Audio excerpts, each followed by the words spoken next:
देसी सास की 5 बेशरम बहुएं। अरे बहुत दिन हो गए अपने बच्चों से बात किए। जब से मेरे 5 बेटे शहर जाकर कमाने लगे हैं, मैं तो यहाँ पर अकेली ही पड़ गई हूँ। एक काम करती हूँ, आज उन 5 को कॉल करके उनसे बात कर लेती हूँ। पता नहीं मेरे नालायक सुपुत्र क्या कर रहे होंगे। शीतल एक एक करके अपने 5 बेटों को कॉल लगाती है, लेकिन किसी का भी कॉल नहीं लगता, जिसके बाद शीतल बहुत ज्यादा घबरा जाती है। हे भगवान, क्या हुआ? मेरे 5 बेटों में से कोई भी मेरा फोन नहीं उठा रहा। सब कुछ ठीक तो होगा ना?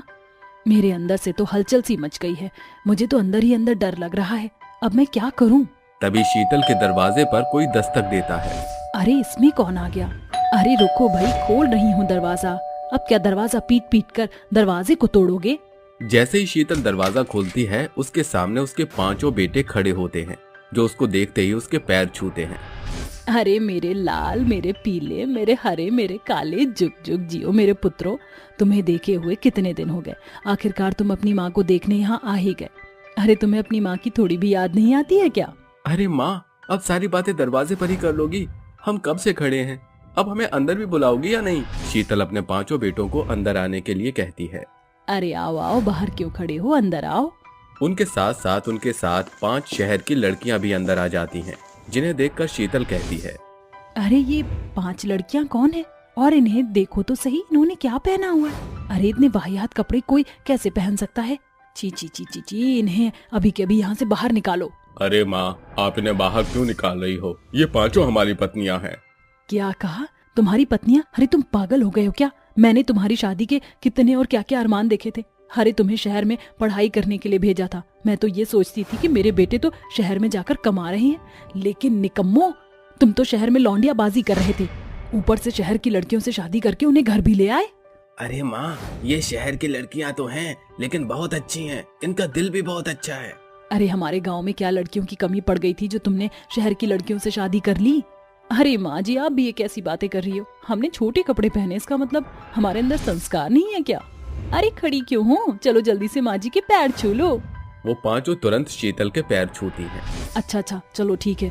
अब मैं क्या बोलूं, पहले ही मेरे सारे अरमानों पर पानी फेर दिया है, मेरे सपने चूर चूर कर दिए हैं। अरे माँ, अब मान भी जाओ, क्यों इतना गुस्सा हो रही हो? देखना हमारी पत्नियां आपका कितना अच्छे से ख्याल रखेंगी। हाँ, बस यही दिन देखने के लिए रह गए थे। अरे ये शहर की लड़कियां अपना तो ख्याल रख लें पहले, मेरा तो क्या ही रखेंगी। और हाँ, अपनी पत्नियों को समझा दो थोड़ा ढंग के कपड़े पहने घर के अंदर। अरे अगर मोहल्ले के लोग देखेंगे तो पता नहीं क्या सोचेंगे। ओहो माँ जी, आप तो हमारे कपड़ों पर हाथ धोकर पीछे पड़ गई हो। और इन कपड़ों में क्या बुराई है? देखो कितने फैशनेबल है, और ऐसे कपड़े बहुत मुश्किल से मिलते हैं। मैंने ये ड्रेस बड़ी मुश्किल से ढूंढी थी मार्केट में। हे भगवान, ये सब क्या हो रहा है? मेरे तो सर में दर्द हो रहा है। मैं अपने कमरे में जा रही हूँ और तुम अपनी पत्नियों से कह दो कि अपने कमरे में जाकर आराम कर ले। शीतल अपने कमरे में चली जाती है, जिसके बाद वो अपने आप से कहती है। हे भगवान, ये क्या अनर्थ कर दिया है मेरे बेटों ने। मैं तो सोचती थी कि अपने बेटों की शादी संस्कारी और गांव की लड़कियों से करवाऊंगी, जो मेरे इस घर को अच्छे से संभाल सकें। लेकिन इन्होंने तो शहर की लड़कियों से शादी करके मेरे सारे अरमानों का कचरा बना दिया। ऐसा सोचकर शीतल थोड़ी देर अपने कमरे में आराम करने लगती है। देखते ही देखते शाम हो जाती है। शाम होने के बाद शीतल अपने बिस्तर से उठती है और अपने आप से कहती है। अरे अब तो कुछ नहीं हो सकता, अब तो मुझे ही उन 5 को थोड़ा अपने घर के संस्कार सिखाने पड़ेंगे। ऐसा सोचकर वो अपने कमरे से बाहर निकलती है तो वो देखती है कि एक शॉर्ट्स पहनकर टीवी देख रही होती है, तो दूसरी टॉवल लपेटकर यहाँ से वहाँ घूम रही होती है, तो तीसरी हाथ में दारू की बोतल लेकर पैक बनाती हुई पी रही होती है, चौथी सिगरेट पी रही होती है और 5वीं किसी अंग्रेजी गाने पर नाच रही होती है। ऐसे ही वे 5 कुछ न कुछ कर रही होती हैं, जिन्हें देखकर शीतल अचानक से बेहोश हो जाती है। हे भगवान, माँ जी को क्या हो गया? देखो जरा, ये तो जमीन पर ही सो गई। अरे शराब तो मैं पी रही थी, लेकिन नशा इन्हें चढ़ गया। अरे पागलो, माँ जी सोई नहीं, बेहोश हो गई है। जल्दी से इन्हें उठाने में मेरी मदद करो। वो 5 मिलकर अपनी सास शीतल को उठाकर सोफे पर लेटा देती हैं, जिसके बाद सीमा शीतल के 5 बेटों को बुला लेती है। अरे देखो तो, आपकी माँ को पता नहीं क्या हो गया, अचानक से बेहोश हो गई। जैसे ही सूरज पानी की कुछ बूंदें शीतल के चेहरे पर डालता है, शीतल को होश आ जाता है और वो होश में आने के बाद अपने बेटों से कहती है। अरे करम जलो कमीनों, निकम्मो, तुमने तो मेरे भाग्य ही फोड़ दिए। अरे कहाँ से लेकर आए हो इन बेशरम बहुओं को? माँ, हम इनसे प्यार करते हैं। हाँ माँ, इनके बिना नहीं जी सकते। अगर ये ना होंगी तो पता नहीं हमारा क्या होगा। मैं तो अपना हाथ काट कर ही मर जाऊंगा। अरे तरुण बेटा, तू क्यों चुप है? तू भी कुछ बोल ले। माँ, हमारी प्यार को हमसे अलग मत करो। तुम पांचों के प्यार ने तो मेरी जान ले ली है, अब मैं क्या करूं? बेचारी शीतल को ना चाहते हुए भी पारुल, सीमा, राखी, रमा और संजना को अपनी बहू स्वीकारना पड़ता है, क्योंकि वो अपने बेटों से बहुत ज्यादा प्यार करती थी, जिसके चलते उसे उन पांचों को बर्दाश्त करना पड़ता है। वहीं दूसरी तरफ वो अपनी बेशर्म बहुओं को गांव के कुछ संस्कार सिखाने की कोशिश करती हैं, लेकिन वो पांचों शीतल का सिखाया हुआ एक भी संस्कार सीख नहीं पाती। देखते ही देखते कुछ दिन बीत जाते हैं। अब तो शीतल घर से बाहर निकलती तो गांव की औरत उसे ताने देने लगती। अरे देखो, आ गई शीतल। अरे इसके घर में तो 5 शहर की बहुएं आई हैं और पांचों इतनी बेशर्म हैं कि इसकी एक भी नहीं सुनती। अरे इसलिए कहते हैं बेटों को अपने सीने से दूर नहीं करना चाहिए, नहीं तो बच्चों को बिगड़ने में वक्त नहीं लगता। ये सब शीतल सुन लेती है और वो गुस्से से उन दोनों को कहती है, मेरी बहू जैसी भी है मेरे लिए अच्छी है। तुम लोग अपने काम से मतलब रखो और हमारे घर में ताका झाकी करना बंद करो। अपने घर के गार्डन से शीतल की पांचों बहुएं उसकी ये सब बातें सुन लेती हैं, जिसके बाद उन पांचों को अपनी गलती का एहसास होता है। हमने अपने पहनावे और अपने रवैये से माँ जी को बहुत दुख पहुंचाया है। हमारी सास कितनी संस्कारी है और हम कितने बेशरम हैं, लेकिन फिर भी माँ जी ने हमें घर से बाहर नहीं निकाला। और तो और आज उन्होंने हमारे चलते इन औरतों को भी कड़ा जवाब दिया है। अगर वो हमारे साथ इतने अच्छे से रहती हैं, तो हमें भी उनकी बातों को मानना चाहिए। आज से हम सभी संस्कारी बहू बनकर दिखाएंगे। उस दिन के बाद से वो पांचों धीरे धीरे अपने आप ही गांव के तौर तरीके और संस्कार सीखना शुरू कर देती हैं, जिसमें वो अपने पतियों की मदद लेती हैं। देखते ही देखते वो पांचों शहरी और बेशर्म बहू से एकदम गांव की संस्कारी बहू बन जाती हैं। ये सब देखकर शीतल बहुत खुश होती है और एक दिन अपनी पांचों बहुओं से कहती है, तुम पांचों दिल की बहुत अच्छी हो और तुमने मेरे चलते गांव के संस्कार भी सीख लिए। अब मुझे तुमसे कोई शिकायत नहीं। अगर कोई तुम्हारे बारे में कुछ कहेगा तो मुझसे बिल्कुल बर्दाश्त नहीं होगा। अब शीतल अपनी पांचों बहू के साथ खुशी खुशी रहने लगती है। नारियल बर्फी बनाकर बेचने वाले पति पत्नी की सफलता। केरल के कोल्लम बाजार में अनेकों व्यापारी नारियल पानी बेचने का व्यापार करते थे। उन्हीं में से एक था रामा, जो भोर को नदी के तट पर पर्यटकों को नारियल पानी बेचकर अच्छा खासा कमाई किया करता था। नारियल पानी ले लो, नारियल पानी ठंडा मीठा, नारियल पानी ले लो, नारियल पानी पियो, स्वस्थ जीवन जियो।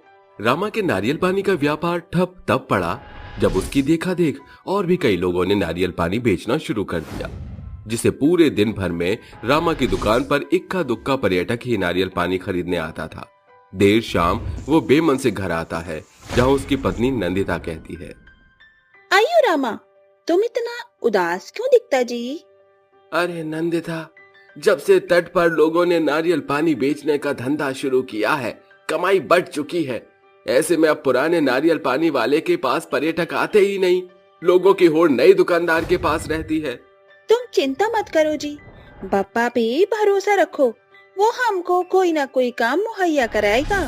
नया काम जमाना बच्चों का खेल है क्या? बार बार घाटा झेलना मेरे बस की नहीं है नंदिता। दोनों के बीच बहसबाजी होने लगती है। तभी वहां नंदिता की पड़ोसन प्रोमिला लड्डू से भरा थाल लेकर भीतर आती है। अरे रामा भाई, ये लो नारियल के लड्डू खाओ। नंदिता हाथ बढ़ाकर झट से अपने और रामा के हिस्से का लड्डू उठा लेती है, जिसके बाद प्रोमिला वहां से चल देती है और रामा कहता है, यहाँ धंधा चौपट पड़ा है और तुम्हारे मन में नारियल के लड्डू फूट रहे हैं। अयो रामा, अभी परसों राखी है और राखी में मिठाइयों की कितनी होड़ मचती है, ये तो तुम जानते हो ना जी। प्रोमिला का नारियल का बागान है, जिसमें ढेरों नारियल उगते हैं। मैं सोच रही हूँ कि उससे सस्ते दर पर नारियल खरीदकर नारियल की बर्फी बनाकर बेची। नंदिता की नारियल की बर्फी की बात रामा को जच जाती है। अगली भोर दोनों प्रोमिला के घर आते हैं। प्रोमिला, हमको तुम्हारे नारियल के बागान से नारियल चाहिए। घबराओ नहीं, हम तुमसे पैसे देकर नारियल खरीदेंगे। ठीक है नंदिता, मगर बरसात के चलते नारियल के पेड़ गीले हैं, इसलिए नारियल की गाछ पे सावधानी से चढ़ना। दोनों नारियल के बागान में आते हैं, जहाँ पेड़ की ऊंचाई पर नारियल के गुच्छे लटके होते हैं। अयो रामा, ध्यान से चढ़ना जी। अब बरसों से नारियल के पेड़ों पर चढ़ाई की है। नारियल तोड़कर दोनों उन्हें बोरियों में भरकर घर लौट आते हैं और साथ मिलकर नारियल की बर्फी बनाना शुरू करते हैं। रामा, तुम नारियलों को बारीकी से घिसो, इतने में मैं काजू बादाम काट कर रख देती हूँ। फिर नंदिता बड़ी सी कढ़ाई चूल्हे पर चढ़ाकर घिसे हुए नारियल को घी में भूनने लगती है। बर्फी बनाने लायक नारियल भून चुके हैं। अब इसमें नारियल के आधे भाग चीनी डालकर और पकाना होगा। नंदिता नारियल की बर्फी का मसाला तैयार करके उन्हें बड़ी सी परात में मिलाकर उनकी बर्फी काट देती है और काजू इत्यादि से सजाकर उन्हें कुछ देरी के लिए छोड़ देती है। अरे वाह नंदिता, तुमने तो एकदम हलवाई के जैसे नारियल बर्फी बनाई है। चलो कल राखी है, इसलिए ज्यादातर लोग आज ही मिठाई खरीद कर रख लेंगे। दोनों पति पत्नी नारियल की बर्फी लेकर नत्थू हलवाई की दुकान के एकदम सामने खड़े हो जाते हैं। नारियल की बर्फी, खोए पिस्ते से लबालब भरी नारियल की बर्फी, खाओ खाओ। आते जाते ग्राहक उनकी बर्फियों पर नजर मारकर नत्थू मिठाई वाले की दुकान पर जम जाते थे, जिसे देख नत्थू ऐंठते हुए कहता है, अरे ओ रामा और नंदिता, मेरी मिठाई की दुकान से तुम्हारे इस टुच्ची बर्फी का कोई मुकाबला नहीं, समझे? अगर ऐसे ही चलता रहा तो हमारे नारियल की बर्फी धरी की धरी रह जाएगी और हमें भारी नुकसान झेलना पड़ेगा। अयो रामा, मेरे दिमाग में एक तरकीब चल रही है। क्यों ना हम अपने नारियल की बर्फी का दाम थोड़ा कम करके उन्हें बेचे। फिर क्या था, दोनों पति पत्नी बर्फियों का दाम घटाकर उन्हें बेचने लगते हैं। देखते ही देखते उनके तखत के चारों ओर भीड़ जमा हो जाती है। नारियल की बर्फी खाओ, नारियल की बर्फी, ताजी ताजी सस्ती नारियल की बर्फी खाओ। अरे ओ बर्फी वाले, जरा जल्दी से 25 पीस नारियल की बर्फी बांध दो। ये लो काका, पति पत्नी स्पेशल नारियल की बर्फी। पति पत्नी के नारियल की बर्फी से लुभाकर लोगों की बड़ी भीड़ उन्हीं के इर्द गिर्द जमा हो जाती है, जिसे देख नत्थू मिठाई वाला जल भुनकर कहता है, जब से इन पति पत्नी ने मेरी दुकान के आगे अपने इस नारियल के बर्फी का धंधा खोला है, मेरी दुकान एकदम मिठाई की ठप पड़ गई है। इक्के दुक्के लोग आते हैं और मिठाई और बर्फियों के भाव जानकर उनके पास जाकर खड़े हो जाते हैं। जाने इनकी इस नारियल की बर्फियों में ऐसा भी क्या मिला है जो ये कल तक मेरी मिठाई की दुकान में भिनभिनाने वाले ग्राहक इनकी बर्फी को गुड़ समझकर मक्खियों के जैसे चिपक गए हैं। कुछ ही पलों में उनकी बनाई बर्फियां खत्म हो जाती हैं, जिसके बाद वो घर लौट आते हैं। देखा रामा, हमारी बनाई नारियल की बर्फी लोगों को इतनी ज्यादा मात्रा में भाई कि सारी खत्म हो गई, जिससे हमें अच्छा मुनाफा भी हुआ है। अब कल और ज्यादा नारियल की बर्फी बनाकर बेचेंगे। नंदिता, आज त्योहार के चलते पूरे बाजार में मिठाई की मांग थी, इसलिए हमारी बर्फियां आसानी से बिक गईं। इसलिए कल पहले हम इतनी ही मात्रा में नारियल की बर्फी बनाएंगे। दोनों खा पीकर सवेरे उठने की खातिर जल्दी सो जाते हैं और रामा फिर से प्रोमिला के बागान से तोड़े हुए नारियल की कीमत अदा करके उन्हें लेकर घर आ जाता है।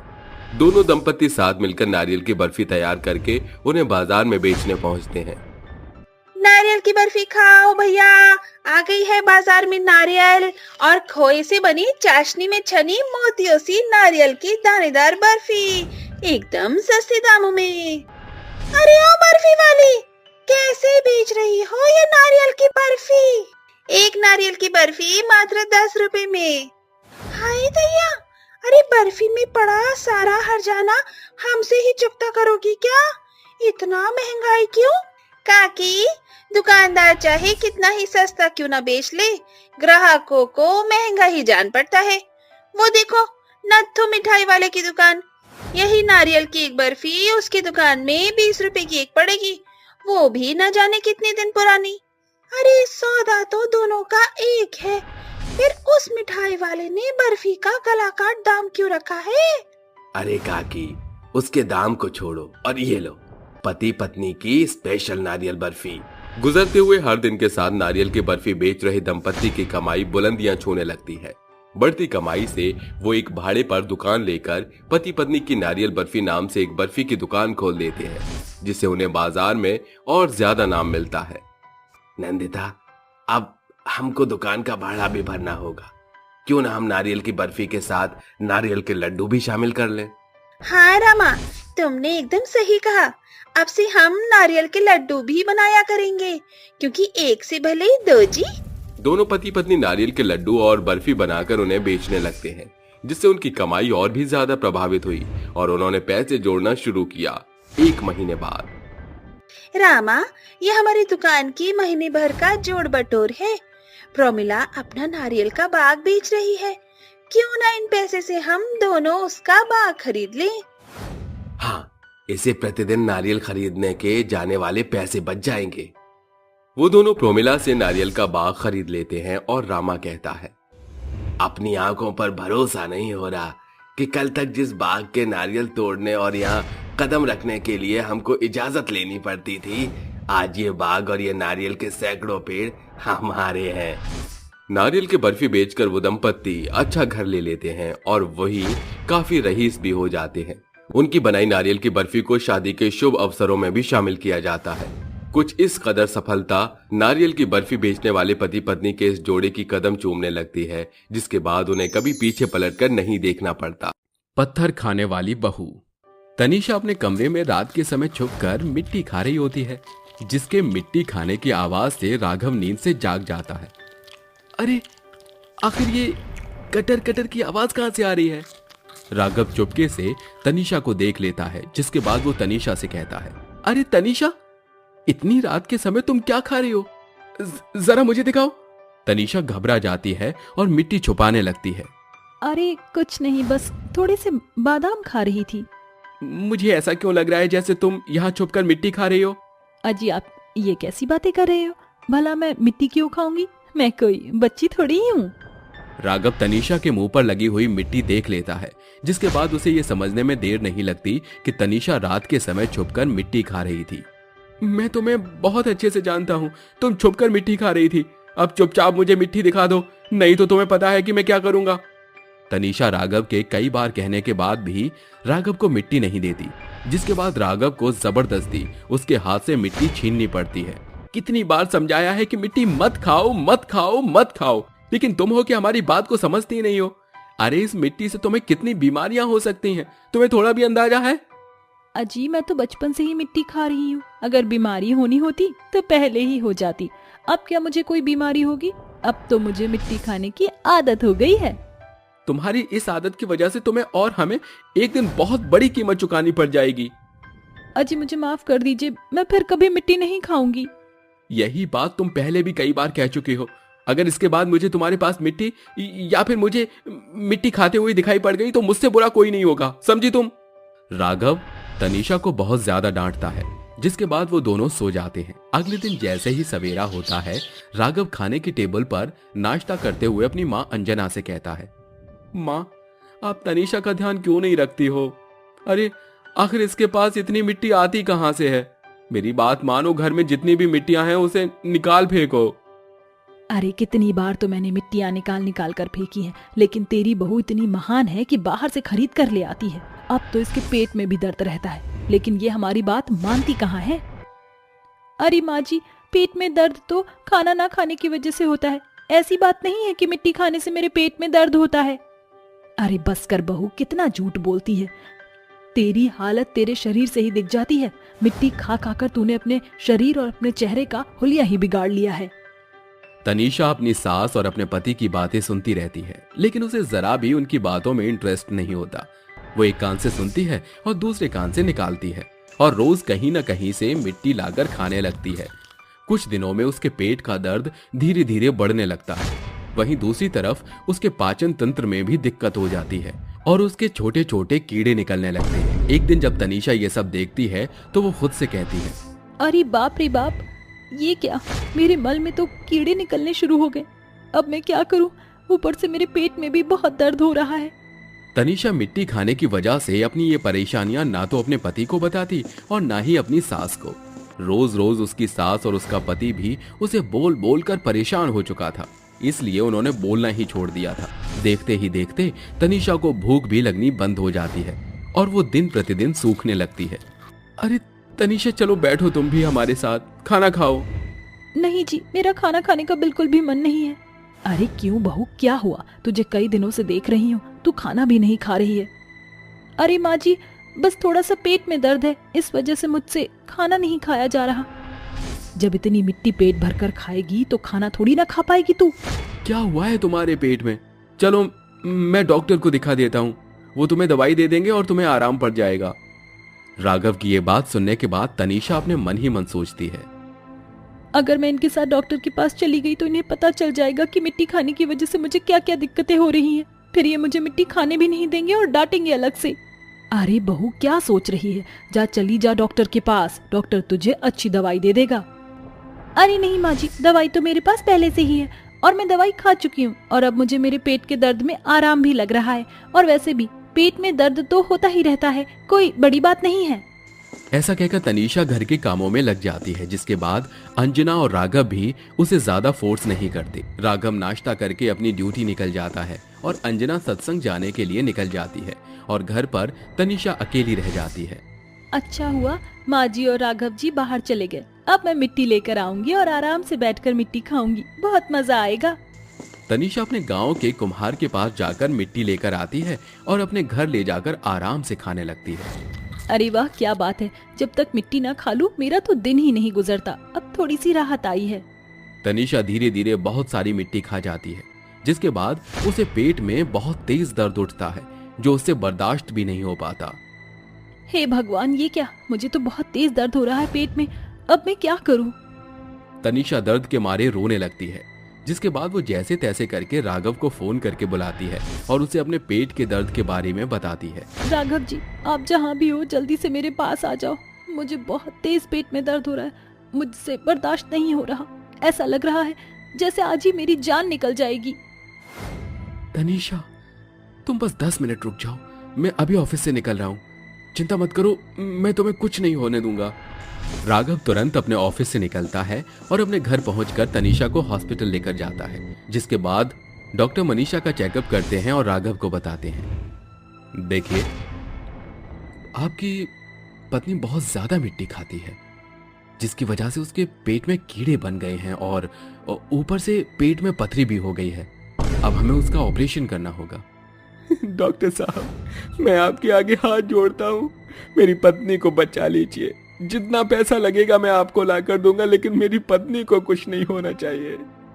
राघव की बात डॉक्टर सुनता है और तनीषा का ऑपरेशन करना शुरू कर देता है, जिसके बाद डॉक्टर तनीषा के पेट से पथरी और सारे कीड़े निकाल देते हैं और उसके पेट के भी अच्छे से सफाई कर देते हैं, जिसके बाद तनीषा का पेट दर्द कम हो जाता है। देखा तनीषा, हमारी बात न मानने का नतीजा, मैंने कहा था कि तुम्हारी इस मिट्टी खाने की आदत की वजह से हम सबको एक दिन बहुत बड़ा नुकसान होगा। मुझे माफ कर दीजिए राघव जी, मुझसे बहुत बड़ी गलती हो गई। आपकी बात ना मानकर मैंने बहुत बड़ी गलती की है, जिसकी सजा अब मुझे मिल रही है। आज के बाद मैं कभी भी मिट्टी को हाथ भी नहीं लगाऊंगी, क्योंकि मुझे सबक मिल गया है। उस दिन के बाद से तनीषा मिट्टी खाना बंद कर देती है और अपनी सेहत का ध्यान रखना शुरू कर देती है। कुछ ही महीनों में तनीषा पहले की तरह स्वस्थ और हेल्दी हो जाती है। अब तनीषा अपने परिवार वालों के साथ खुशी खुशी रहने लगती है। 3 बहू की भोजन चुनौती।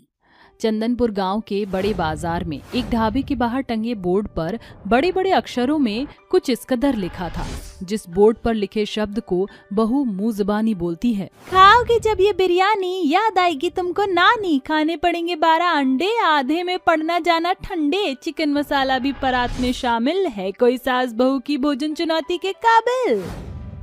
गुड्डू नाम का शख्स वहाँ खड़ा ये सुन रहा होता है। अरे ससुरा, ये भी भला कौनो भोजन चुनौती है? अरे ये तनिक सा खाना तो गुड्डू रंगीला क्षण भर के भीतर खत्म कर जाई। अरे ओ बुद्धू रंगीला। अरे काकी, तनिक कायदे में नाम ले लियो हमार, हमें छपरा के गुड्डू रंगीला। रंगीला हो या घोड़े का तबेला, है तो तू छपरी ही भाई, और इस पाव भर के पेट में तू क्या ही भोजन चुनौती पूरी करेगा। अरे काकी, हमका हल्के में नहीं लियो, गांव में कितना बेर हम लिट्टी चोखा का चुनौती बाकायदा जीत के बैठे हैं। इस भोजन चुनौती में तुझे एक बड़ी परात में ठक्कम ठेल खाना मिलेगा, जिसमें 1 खरा मटन मसाला, 10 बड़ी थाली बिरयानी, 12 अंडे और 15 रोटियां हैं। अगर 15 मिनट के भीतर तू ये सारा खाना सपाचट कर जाता है तो तुझे 5,000 रुपए मिलेंगे, वरना 5,000 रुपए के साथ तुझे परात के पूरे खाने का पैसा चुकाना पड़ेगा। बोल, हम सास बहू की शर्त मंजूर है? एकदम काकी, तुम सास बहुरिया तो बस 5,000 के नोटों के बंडल बांध लो। ताव में आकर गुड्डू रंगीला सास बहू की भोजन चुनौती स्वीकार तो कर लेता है, जिसके बाद बहू उसे खाने से भरी परात परोसती है। वहीं सास टाइमर सेट करती है, मगर सास बहू के खाने के इक्के दुक्के कौर खाते ही उसके कानों से जोरदार धुआं निकलने लगता है और वह कहता है, अरे राजनीति खेल गई डाइन, हे बाबूजी बचाओ हमके। अरे ई खाने का कौर है कि मौत का कौर। जरूरी ससुरी सास बहुरिया ई भोजन चुनौती माँ मिर्च मसाले का जबरदस्त तड़का मारी है। ससुरा कानपुर में हड़ताल हुई गवाह। 15 मिनट बाद, तुम तो शर्त हार चुके हो, जल्दी से पूरे 5,000 रुपए निकालो। अरे 5,000 नहीं तो के तो कदुआ मिली कदुआ। ये सुनकर गुस्से से बौखलाई बहू रज्जो गुड्डू की गर्दन पकड़कर कहती है, गुड्डू रंगीला पूरे 5,000 रुपए निकाल दे, वरना ऐसा हाल करूंगी कि गुड्डू रंगीला से ढीला बनता डोलेगा। भोजन चुनौती से हारने के कारण बेचारा गुड्डू को पूरे 5,000 रुपए का भुगतान करना पड़ता है। ढाबे से बाहर जाते हुए खुद में बुदबुदाता है, बाबूजी वो 5,000 रुपया घुइया की खेती बाड़ी से जोड़ बटोर करके हमके ई पास से दिए रहे थे कि हम शहर में काम धाम करी हैं।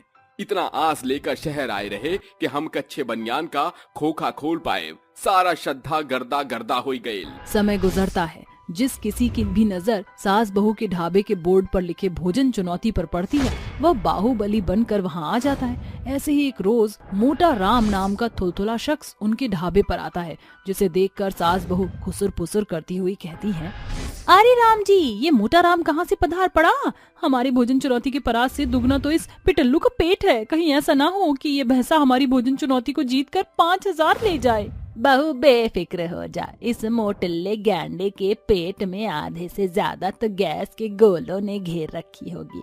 देखना, आधे खाने में ही ये पुस्सी बम की तरह फुट पड़ेगा। अरे जल्दी से खाने से भरा परात सामने रखो। आज तो मोटा राम इस भोजन चुनौती को जीतकर पूरे 5,000 रुपए लेकर ही जाएगा। रज्जो झटपट से मोटा राम के आगे खाने से लबालब भरी परात परोसती है, जिसमें 10 बड़ी थाली बिरयानी, 12 अंडे, 15 रोटियां और खरा मटन मसाला होता है। खाना शुरू करो मोटा राम, अगर 15 मिनट के भीतर तुम इस परात के पूरे खाने को सफा चट कर जाते हो तो जीत के तौर पर तुम्हें पूरे 5,000 की रकम अदा की जाएगी। मोटा राम हाथ मलते हुए अपने पेट को सहलाकर परात में रखे खाने को एकाएक खाने लगता है। वह कभी मटन मसाला खाता तो कभी चपाती तो कभी अंडे खाता। बावजूद इसके 15 मिनट में वह परात में भरे आधे खाने को भी खत्म करने में असफल रहता है। 15 मिनट पार हो चुके हैं, तुम भोजन चुनौती हार चुके हो। चलो निकालो पूरे 5,000। मोटा राम एक लंबी सी डकार मारता है। माँ जी, इससे पहले कि इसका डकार विस्फोटक बम में बदले, इससे पैसे लेकर चलता करो। ये लो 5,000 रुपए। समय गुजरता है, भोजन चुनौती के बलबूते पर सास बहू की भली कमाई हो रही। आखिरकार अब तक एक भी शख्स सास बहू की भोजन चुनौती को पार करने में सफल जो नहीं हो सका था।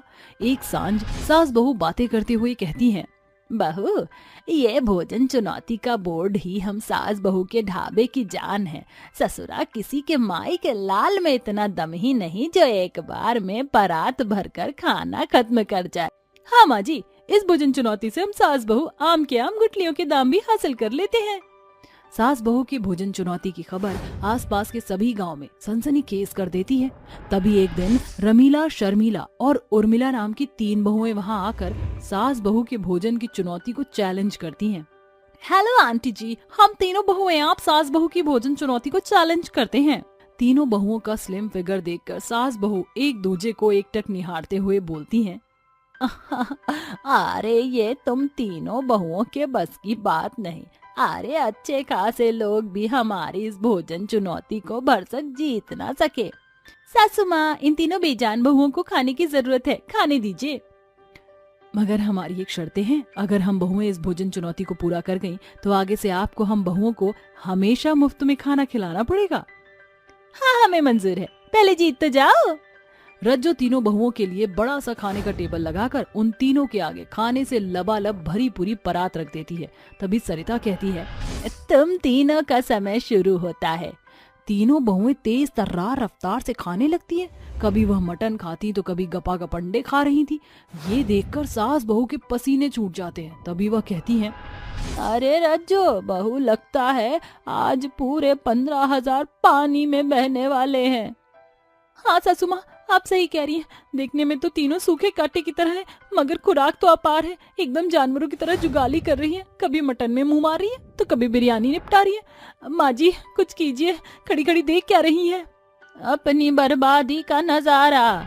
15 मिनट के भोजन चुनौती को तीनों बहुएं 5 मिनट के भीतर ही पूरा करके कहती हैं, लाओ हमारे पैसे, हम तीनों बहुएं शर्त जीत चुकी हैं।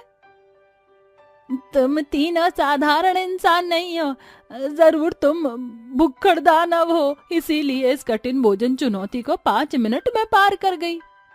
आंटी जी, ये भोजन चुनौती तो हमारे लिए कुछ भी नहीं है। हम बहुएं इससे भी भारी भोजन चुनौती को जीत चुकी हैं। हाँ, हम बहुओं ने एक बार में 10-10 थालियां खाना और तो और 6 मिनट के भीतर 56 भोग की थाली का खाना खाने की जीत भी अपने नाम की है। इंस्टा और फेसबुक पर ऐसे भोजन चुनौती से भरे हम तीनों बहू के सैकड़ों ब्लॉग हैं।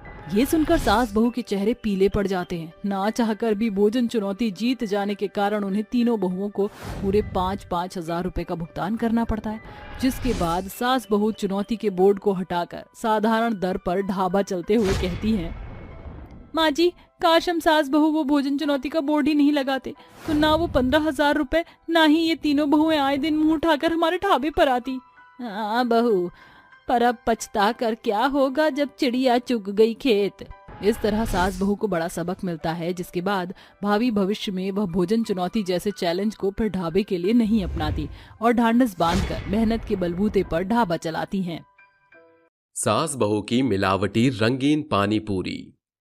शहरी भीड़भाड़ से कोसों दूर बसा ब्रह्मपुरा नाम का एक भरा पूरा गांव, जहां एक बड़ी जनसंख्या की जनता वास करती थी। उसी गांव में लाजवंती और अलका नाम की सास बहू की जोड़ी भी अपने पति के साथ रहा करती थी।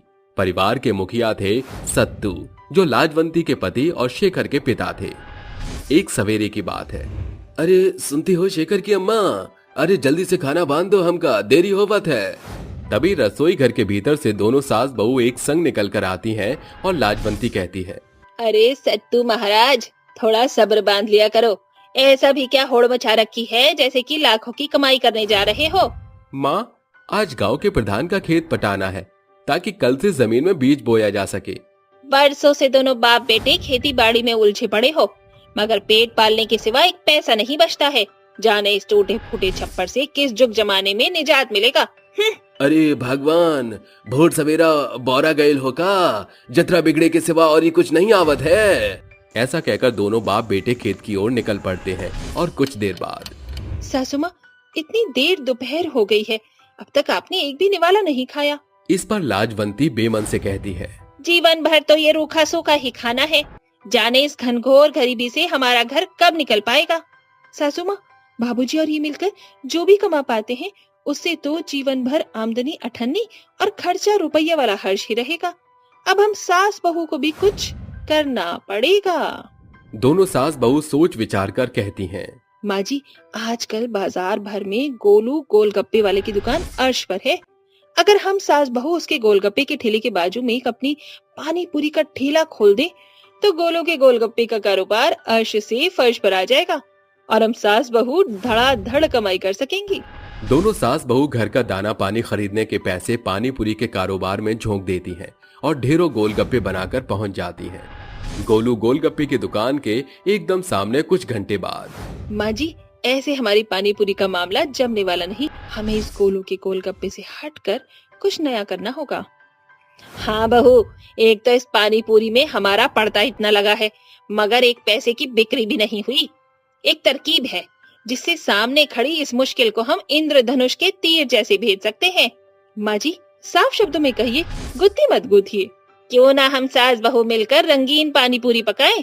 इससे पानी पूरी खाने के शौकीन लोगों की भीड़ हमारे पास खींची चली आएगी और हमारा पड़ता भी कम लगेगा।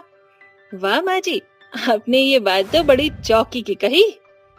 कल से हम यही करेंगे। अगली सुबह। अरे बहू, नींद से जाग, देख भोर हो गई, गोलगप्पे नहीं करने क्या, उठ।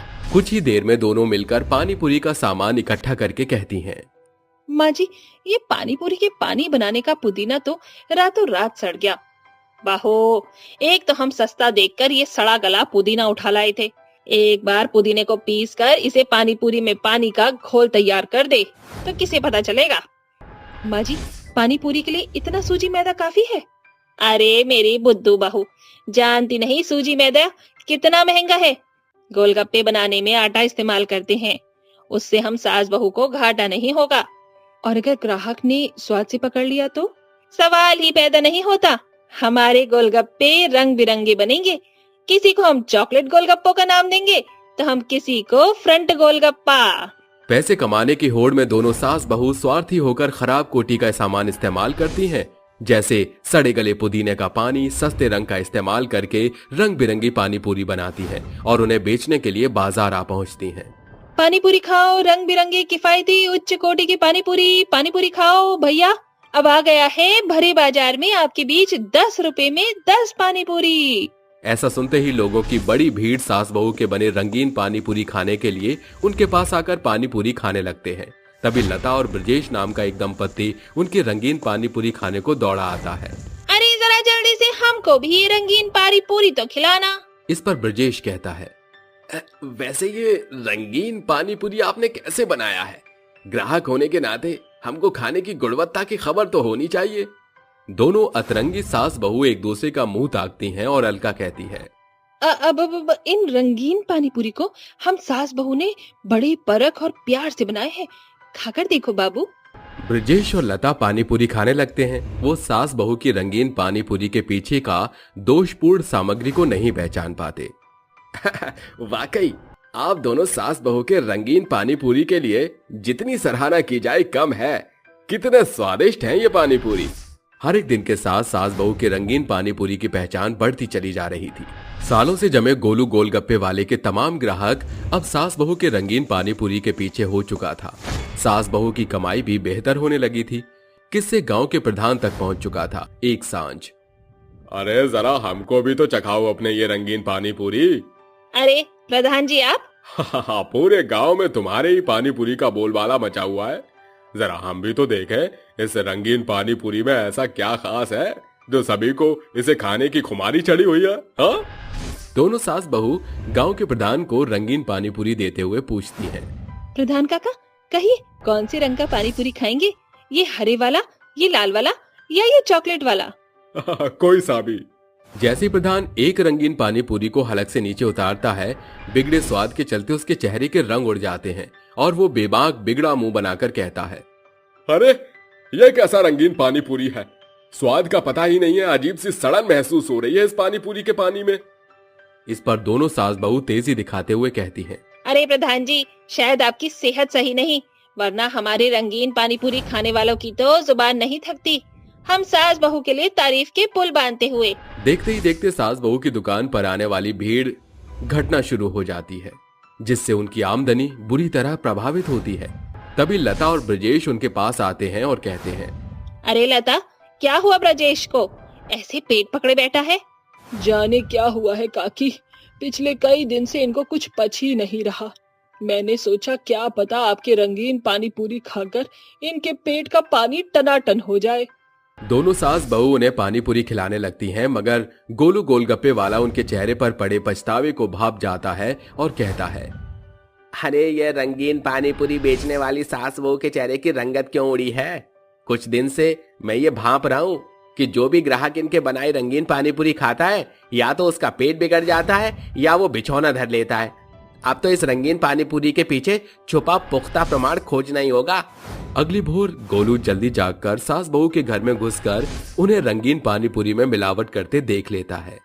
तुम्हारी चोरी पकड़ी गई। इस रंगीन पानी पूरी से ज्यादा कमाई करने के लिए तुम सास बहू इस घटिया दोषपूर्ण सामग्री की मिलावट करती हो।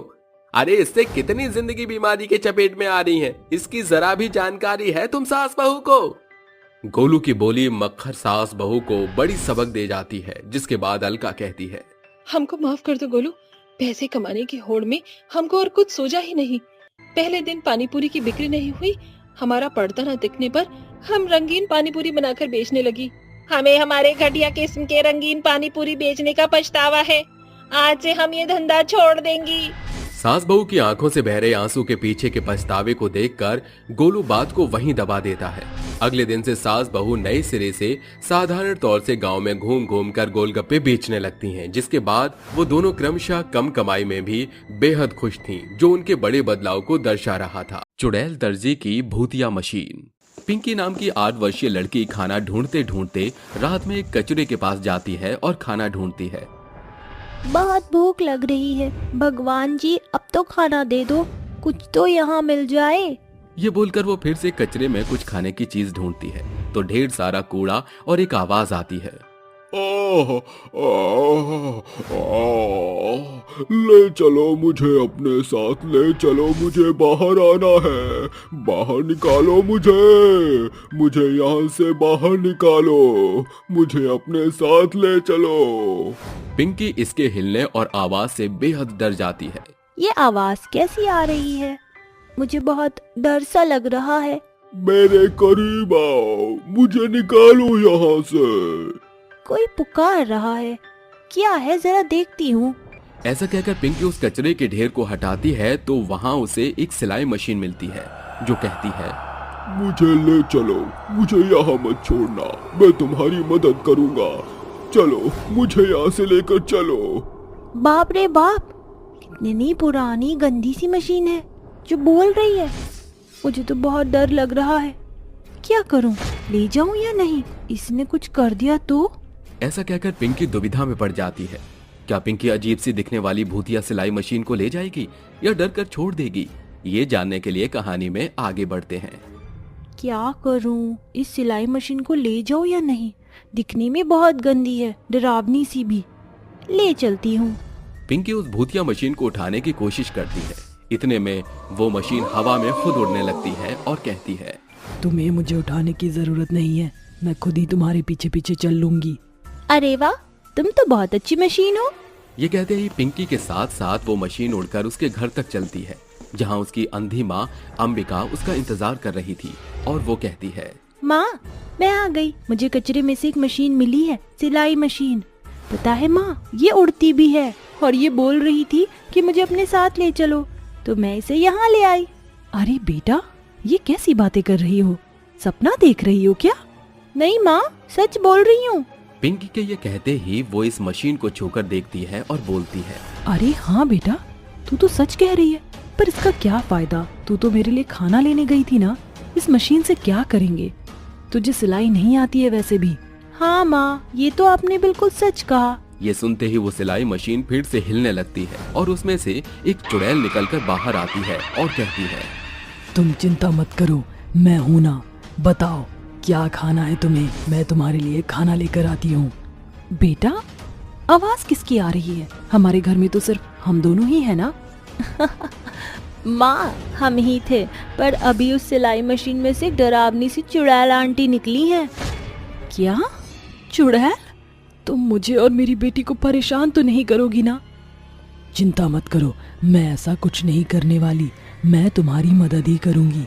तुम्हें बढ़िया सा खाना खाना है ना, अभी देती हूँ। आबरा का डाबरा, खाना आजा। चुड़ैल के ये कहते ही एक टेबल पर खाना आ जाता है और माँ बेटे बड़े चाव से खाना खाती हैं कि उसकी भूतिया मशीन हवा में उड़कर बोलती है, चुड़ैल टाइम, तू मेरे साथ ये सब ठीक नहीं कर रही है, मुझे भी खाना खाना है, मुझे बाहर निकालना, उसे आजाद कर, मुझे एक कब तक ऐसे बांध कर रखेगी? चुप कर, करेले के सड़े हुए सूखे लाल बीज। और तुझे खाना खाने की क्या जरूरत? वैसे ही ठीक है, और ये तेरी सजा है, तू सिलाई मशीन बनकर ही रहेगा। आंटी, ये कौन है जो ऐसे बोल रहा है? मुझे तो लगा इस मशीन के अंदर एक ही है, लेकिन आपके अलावा भी इस मशीन से कोई बोलता है। हाँ गुड़िया, ये एक गंदा सा भूत है।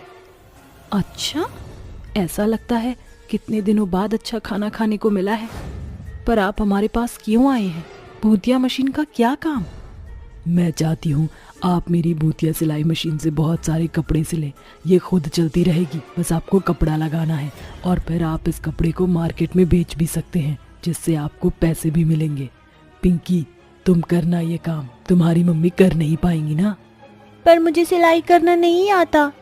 भूतिया सिलाई मशीन खुद ही कपड़े सिल कर देगी। इस तरह से चुड़ैल पिंकी को कपड़े देती है, जिससे वो भूतिया सिलाई मशीन खुद ब खुद फटाफट अनेक तरह के डिजाइन वाले सुंदर सुंदर कपड़े सिलने लगती है। 2-3 घंटों में ही वो बहुत सारे कपड़े सिल देती है, जिसे देखकर पिंकी कहती है, अरे वाह वाह, इसने तो बहुत सुंदर फ्रॉक, सूट और लहंगे बनाए हैं। वाह! भूतिया सिलाई मशीन कितने काम की है, आज के लिए इतने कपड़े काफी हैं। अब कल हम इसे बेचने चलते हैं।